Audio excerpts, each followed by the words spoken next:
বিশ্ব record গঢ়িবলৈ সক্ষম হ'ল বিশ্বজিৎ।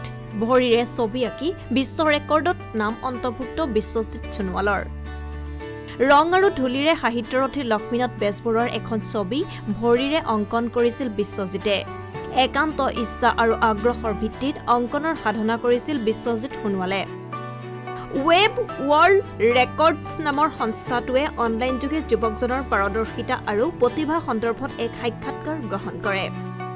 কাকপথাৰ মাইথঙৰ এজন যুৱকে বিশ্ব ৰেকৰ্ডত নাম অন্তৰ্ভুক্ত কৰিবলৈ সক্ষম হৈছে। ছবি আঁকি ভালপোৱা বিশ্বজিৎ সোণোৱাল নামৰ যুৱকজনে উজলাৰ ৰং আৰু ধূলিৰে সাহিত্যৰথী লক্ষ্মীনাথ বেজবৰুৱাৰ এখন ছবি ভৰিৰে অংকন কৰিছিল। বিগত ২৮ ফেব্ৰুৱাৰীত ৱেব ৱৰ্ল্ড ৰেকৰ্ডছ নামৰ সংস্থাটোৱে অনলাইন যোগে যুৱকজনৰ পৰা পাৰদৰ্শিতা আৰু প্ৰতিভা সন্দৰ্ভত এক সাক্ষাৎ গ্ৰহণ কৰে। ২৯ ফেব্ৰুৱাৰীত সংস্থাটোৱে যুৱকজনলৈ বিশ্ব ৰেকৰ্ডৰ অনুমোদন পত্ৰ প্ৰেৰণ কৰে। যুৱকজনক সংস্থাটোৱে অৱগত কৰিছে যে চিত্ৰকৰ্মই বিশ্ব ৰেকৰ্ডত স্থান পাইছে আৰু ২৫ দিনৰ ভিতৰত স্বীকৃতি পত্ৰ প্ৰেৰণ কৰিব। যুৱকজনক ৰাজস্থানৰ জ্ঞান উদয় ফাউণ্ডেশ্যনে the net international achievers award ২০২৪ বঁটা প্ৰদানেৰে সন্মানিত কৰি ইতিমধ্যে তেওঁৰ কৰ্মৰাজিত স্বীকৃতি প্ৰদান কৰিছে।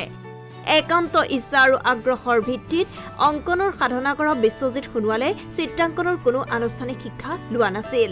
সোণোৱাল কাকপথাৰ আৰু মাইথং গাঁৱৰ বিমল সোণোৱাল আৰু অনিমা সোণোৱালৰ সুযোগ্য সন্তান। নমস্কাৰ, মই বিশ্বজিৎ সোণোৱালে ক'লোঁ। মোৰ ঘৰ তিনিচুকীয়া জিলা কাকপথাৰ অঞ্চলৰ সৰুমাইথং গাঁৱৰে। মই এখন লক্ষ্মীনাথ বেজবৰুৱাৰ চিত্ৰ অংকন কৰিছিলোঁ ভৰিৰে, ধূলি আৰু উজলা ৰঙেৰে।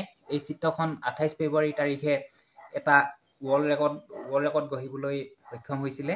গতিকে এই ৱৰ্ল্ড ৰেকৰ্ডৰ আজি মোৰ এপ্ৰুভিয়েলখন মই প্ৰিণ্ট আউট কৰি মেলি উলিয়ালোঁ আৰু উলিয়াই আনি পেলাই তেওঁলোকে আৰু ৱৰ্ল্ড ৰেকৰ্ড কৰোঁতে তেওঁলোকে মোৰ প্ৰফেশ্যনবিলাক বিচাৰিছিল যে কি ধৰণে অংকন কৰা হৈছিল। মোৰ ইণ্টাৰভিউ লৈছিল তেওঁলোকে ২৮ ফেব্ৰুৱাৰী তাৰিখে আৰু সম্পূৰ্ণ কথাবিলাক সোধ-পোছ কৰিছিল তেওঁলোকে আৰু সোধ-পোছ কৰাৰ বিষয়ে মই বহুতখিনি কৈছিলোঁ যে এনেদৰে অংকন কৰা হৈছিল ভৰিৰে আৰু লগত ধূলি আৰু উজলাৰ ৰং ব্যৱহাৰ কৰা হৈছিল।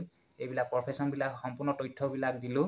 দিয়াৰ পিছত তেওঁলোকে ২৯ ফেব্ৰুৱাৰী তাৰিখে তেওঁলোকে এপ্ৰুভিয়েল ঘোষণা কৰিছিলে, হয় ৱৰ্ল্ড ৰেকৰ্ড পাবলৈ সক্ষম হৈছে এই চিত্ৰখনে বুলি তেওঁলোকে মোলৈ বাৰ্তা প্ৰেৰণ কৰিছিল আৰু তেওঁলোকে আৰু ২৫ দিনমানৰ ভিতৰত তেওঁলোকে চাৰ্টিফিকেট প্ৰদান কৰা হ'ব বুলি তেওঁলোকে মোলৈ বাৰ্তা প্ৰেৰণ কৰিছে, মেইলৰ যোগেদিও জনাইছে আৰু বিশেষকৈ তেওঁলোকে আৰু ফোনতো কথা বতৰা হৈছে। আৰু গতিকে মই সংবাদ মাধ্যমকো ধন্যবাদ জনাইছোঁ যে বাতৰিটো প্ৰচাৰ কৰাৰ বাবে। আৰু মই এই চিত্ৰ অংকন কৰি আছোঁ ৩ বছৰ ৫ মাহ হৈ গৈছে আজিৰ দিনটো ধৰি একেলেঠাৰি। গতিকে চিত্ৰকলা দিশটো যিমানলৈ পাৰোঁ আগবঢ়াই নিবলৈ বা নিজে যিমানখিনিলৈ কৰিব পাৰোঁ আজিলৈ চেষ্টা কৰি আছোঁ।